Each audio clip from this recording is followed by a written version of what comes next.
Assalamualaikum warahmatullahi wabarakatuh. Perkenalkan, saya Raditya Alfabiah Reza dengan NIM 2210952422. Kali ini saya akan mempresentasikan mengenai modul 2 terkait praktikum sistem kendali, yaitu kontrol kecepatan motor DC dengan sistem kendali lingkar terbuka dan lingkar tertutup.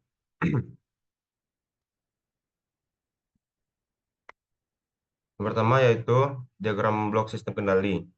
Diagram blok adalah diagram yang menunjukkan tahapan pengendali pada suatu sistem kendali.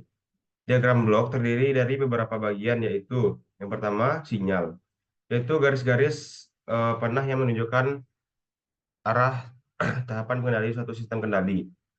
Subsistem, yaitu blok yang berisikan karakteristik dari tahapan pengendali sistem dalam bentuk fungsi. Lalu yang ketiga ada summing point, yaitu titik penjumlahan atau pengurangan antara dua titik atau lebih, atau biasa juga disebut sebagai titik penjumlahan. Lalu branch point, yaitu titik percabangan antara dua sinyal atau lebih. Jadi ketika ada dua sinyal yang saling bersambungan antara eh, misalnya tiga garis, yaitu di tengahnya terdapat suatu percabangan. Itulah yang disebut dengan branch point. Lalu selanjutnya adalah contoh diagram blok sistem. Dari penjelasan sebelumnya mengenai diagram blok sistem, yaitu terdapat beberapa komponen dalamnya. Ada garis sinyal, ada di sini juga garis sinyal karena ini merupakan panah, lalu subsistem, garis sinyal, branch point, dan juga sum point. Di sini yang disebut sebagai titik percabangan tersebut. Lalu selanjutnya,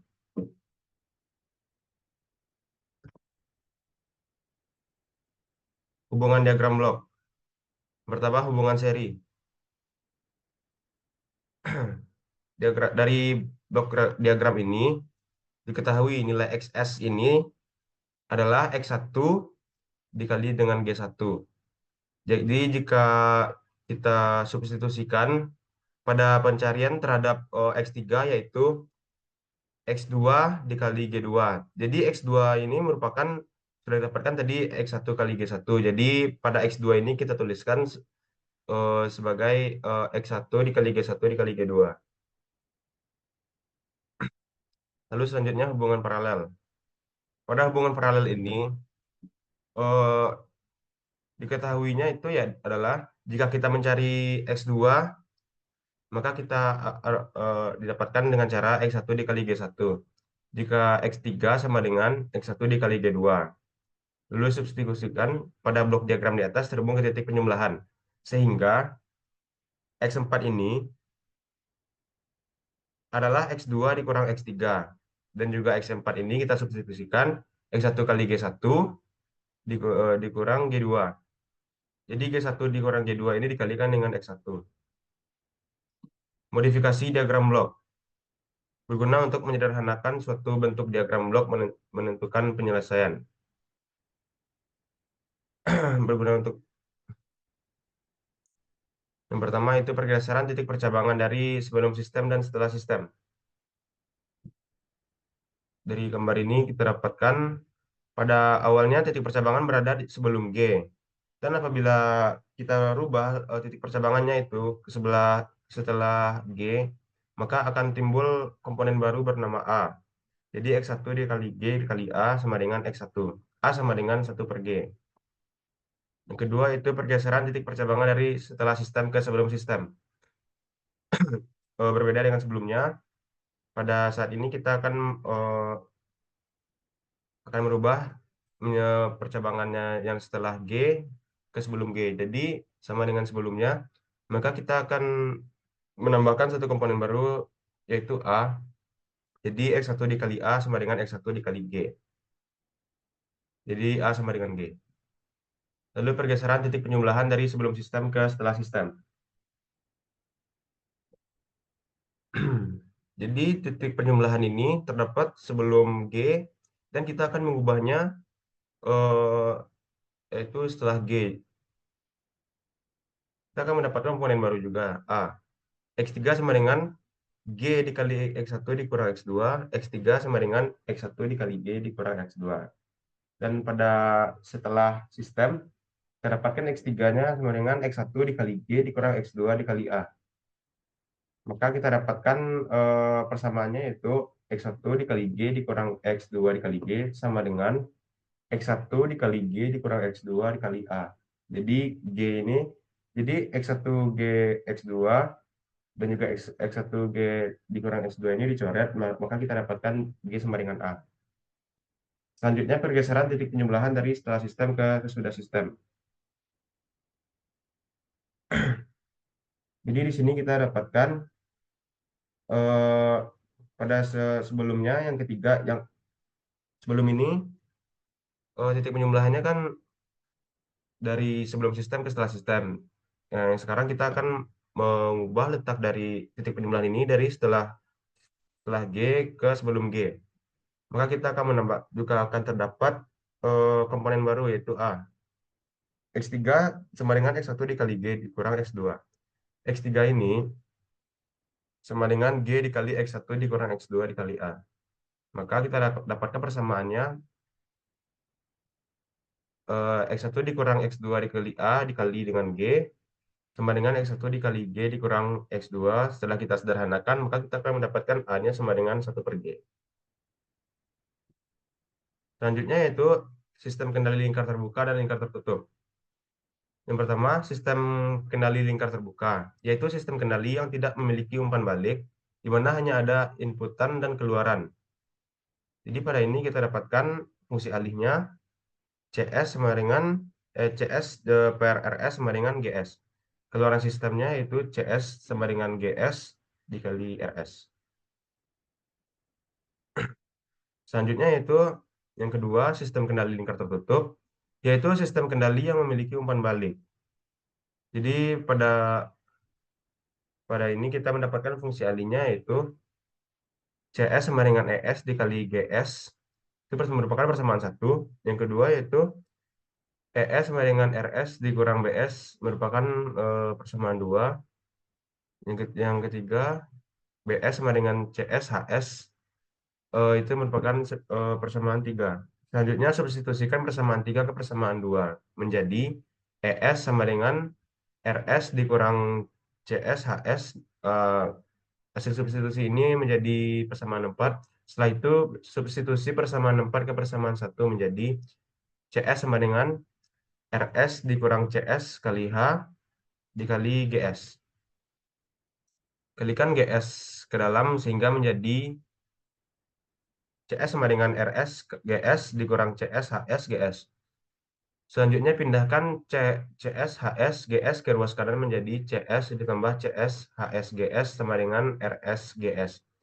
Keluarkan nilai CS sehingga CS 1 ditambah GSH sama dengan RS GS. Lalu pindahkan RS ke ruas kiri dan 1 ditambah GS HS ke ruas kanan menjadi CS per RS sama dengan GS per 1 ditambah GS HS.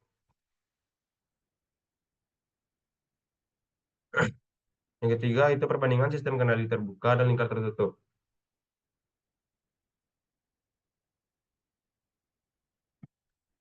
A yaitu sistem lingkar terbuka. Pada lingkar terbuka ini kurang stabil dan teliti. Yang kedua lebih mudah dibuat. Yang ketiga tidak ada umpan balik. Yang keempat yaitu murah. Lalu yang B sistem kendali lingkar tertutup. Yang pertama lebih stabil dan teliti. Yang kedua lebih sulit dibuat. Yang ketiga terdapat umpan balik. Yang keempat itu mahal daripada sistem lingkar terbuka. Selanjutnya kita masuk ke pengendali PID. Pengendali PID atau yang biasa disebut controller PID digunakan untuk memperbaiki performansi sistem melalui perbaikan respon sistem yang dihasilkan. Jadi Jadi kita bisa melihat apakah performa sistem yang kita buat sudah baik dengan melihat respon sistem yang dihasilkan. Apabila respon yang dihasilkan sudah sesuai dengan apa yang kita inginkan, maka dapat dikatakan performa sistem yang kita buat atau kita gunakan sudah baik. Begitu juga sebaliknya. Pengendali PID ini dapat digunakan pada saat sistem dalam keadaan stabil. Contohnya itu mengurangi atau menghilangkan nilai error steady state. Kedua, meningkatkan kecepatan respon untuk mencapai set point. Yang pertama itu pengendali proporsional, yaitu jenis kontrol yang menghasilkan output yang sebanding dengan masukan input. Dalam domain waktu, hubungan antara sinyal error E dan sinyal kontrol U dinyatakan dalam persamaan UT sama dengan KP dikali ET, UT-nya itu sama dengan KP dikali ET. Dalam domain Laplace dapat ditulis US per ES sama dengan KP. Karakteristik dari pengendali proporsional itu adalah yang pertama, jika KP diperkecil, maka respon sistem akan semakin lambat dan rest time akan semakin lama. Kedua, jika KP diperbesar, maka respon sistem akan semakin cepat, mendekati steady state, dan rest time akan semakin singkat. Yang ketiga, jika KP terlalu besar, maka respon sistem akan semakin tidak stabil atau overshoot, atau isolasi terlihat jelas. Yang keempat, nilai KP dapat diatur atau ditentukan sedemikian hingga mengurangi steady state error, tetapi tidak menghilangkannya. Yang kedua itu pengendali integral, merupakan jenis kontrol yang menghasilkan output lebih besar atau lebih kecil ketika error input sama dengan 0. Dalam pengendali integral, nilai error E diumpamakan sebagai laju perubahan sinyal kontrol U. Sebagaimana dinyatakan dalam persamaan berikut ini. UT sama dengan KI integral dari 0 sampai T, ET dt. Dalam Laplace dapat ditulis US per ES sama dengan KI dikali S. Selanjutnya itu pengendali derivatif, yaitu jenis kontrol ini menghasilkan output yang merupakan diferensial dari input. Namun pengendali ini tidak dapat mengeluarkan output tanpa adanya perubahan input. Pengendali ini akan memberikan suatu kontrol U yang bersesuaian dengan turunan laju perubahan sinyal error E, sebagaimana dinyatakan dalam percobaan berikut ini. UT per ET sama dengan KD DE T per DT. Dalam domain Laplace dapat ditulis sebagai berikut. US per ES sama dengan KDS. Selanjutnya karakteristik dari pengendali derivatif tersebut adalah yang pertama, pengendali derivatif tidak dapat menghasilkan output jika tidak ada perubahan input. Yang kedua, jika nilai error berubah terhadap waktu, output yang dihasilkan tergantung dari nilai KD atau laju perubahan error. Yang ketiga, pengontrol diferensial mempunyai suatu karakter untuk mendahului, sehingga pengontrol ini dapat menghasilkan koreksi yang signifikan sebelum sistem mengalami error terlalu tinggi, sehingga dapat meningkatkan stabilitas sistem. Lalu, dengan meningkatnya nilai KD dapat meningkatkan stabilitas sistem dan mengurangi overshoot. Selanjutnya, berdasarkan karakteristik pengontrol ini, pengontrol diferensial umumnya dipakai untuk mempercepat respon awal satu sistem, tetapi tidak memperkecil kesalahan pada keadaan lunaknya. Kerja pengontrol diferensial hanyalah efektif pada lingkup yang sempit, yaitu pada periode peralihan. Oleh sebab itu, pengontrol diferensial tidak hanya digunakan tanpa ada controller lainnya. Selanjutnya, pengendali proposal integral, yaitu jenis kontrol yang menghasilkan output yang merupakan diferensial dari input. Namun pengendali ini dapat mengeluarkan output tanpa adanya perubahan input. Berdasarkan gambar ini, UT itu sama dengan KP dikali ET ditambah KP per TI, integral dari 0 sampai T, ET dt. Selanjutnya dengan KP adalah suku penguatan proporsional dengan TI merupakan waktu integral. Dalam domain Laplace dapat ditulis sebagai berikut. US per ES sama dengan KP dikali dengan 1 ditambah 1 per TIS sama dengan KP dikali dengan 1 ditambah TIS per TIS. Selanjutnya itu karakteristik pengendali proporsional. Yang pertama, adanya penambahan faktor integral pada pengendali, maka akan memperbaiki respon sistem. Yang kedua, tidak mengembalikan error pada nilai 0, namun menjaga nilai konstan sepanjang T. Yang ketiga, responnya lebih lambat ketika nilai error tidak dapat dihilangkan. Lalu yang keempat, nilai overshoot-nya tinggi. P dan I controller memiliki karakteristik yang sama dalam hal rest time dan overshoot. Oleh karena itu, nilai KP harus dikurangi untuk menghindari overshoot yang berlebihan. Nilai KI diambil lebih besar dari nilai KP, karena diinginkan untuk meniadakan steady state jika KP besar dari KI. Maka steady state errornya tidak dapat dihilangkan.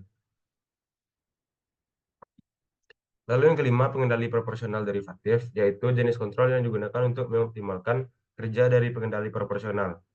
Dari gambar ini, Di gambar ini kita dapatkan UT-nya sama dengan KP dikali ET ditambah KP kali TD dikali dengan DET per DT. Dengan KP adalah suku penguatan proporsional dan TD merupakan waktu derivatif.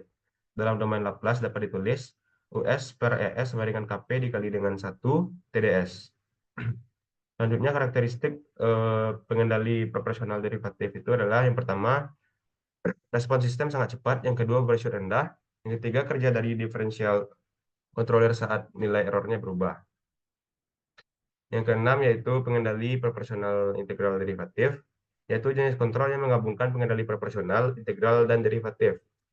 Dari gambar ini kita dapatkan UT-nya sama dengan KP dikali ET ditambah KP per TI, integral dari TO 0 sampai T, E dikali ET DT, tambah KP kali TD dikali dengan DET per DT. Dengan KP adalah suku penguatan proporsional, TI waktu integral, dan TD merupakan waktu derivatif. Dalam domain Laplace dapat ditulis US per ES sama dengan KP dikali 1 ditambah TIS ditambah TI TDS kuadrat per TI TIS. Karakteristik dari pengendali proporsional integral derivatif yaitu memperbaiki respon transien, menghilangkan nilai error steady state, dan mengurangi overshoot. Berikutnya itu adalah tabel kelebihan dan kekurangan dalam pengendali dalam sistem pengendali. Eh, Sebagaimana dilihat pada tabel ini merupakan nilai dari respon loop tertutup, rise time, overshoot, settling time, steady state.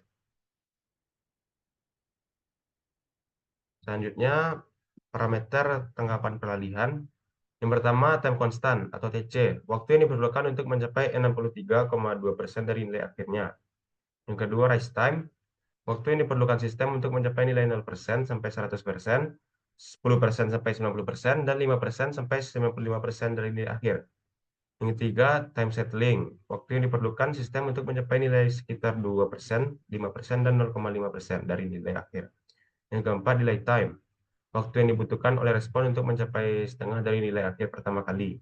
Yang kelima, maksimum maksimum percent overshoot atau MP, nilai puncak maksimum dari respon sistem yang diukur dari nilai sistem saat kondisi steady state. Dalam rumusnya kita dapatkan persen MP sama dengan CTP dikurang C tak hingga per C tak hingga dikali 100%. Yang keenam yaitu time peak atau TP, yaitu waktu yang dibutuhkan oleh respon untuk mencapai puncak pertama dari overshoot. Dan ini merupakan gambar dari gelombangnya. Lalu yang terakhir, metode penilaian atau tuning, PID. Yang pertama, metode trial dan error. Metode trial dan error dalam tuning PID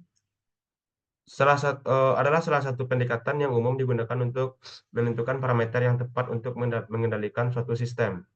Pendekatan ini melibatkan pengujian berulang-ulang dari nilai-nilai parameter PID untuk melihat bagaimana mereka mempengaruhi respon sistem, kemudian menyesuaikannya berdasarkan hasil yang diamati.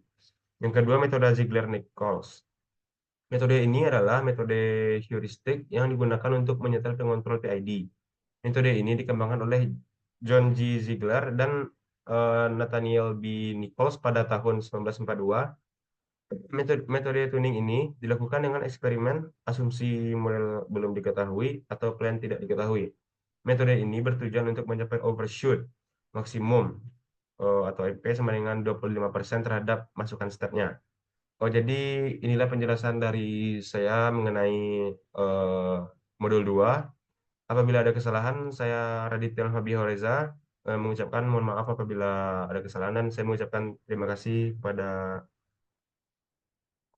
Udauni, eh, asisten. Terima kasih. Assalamualaikum warahmatullahi wabarakatuh.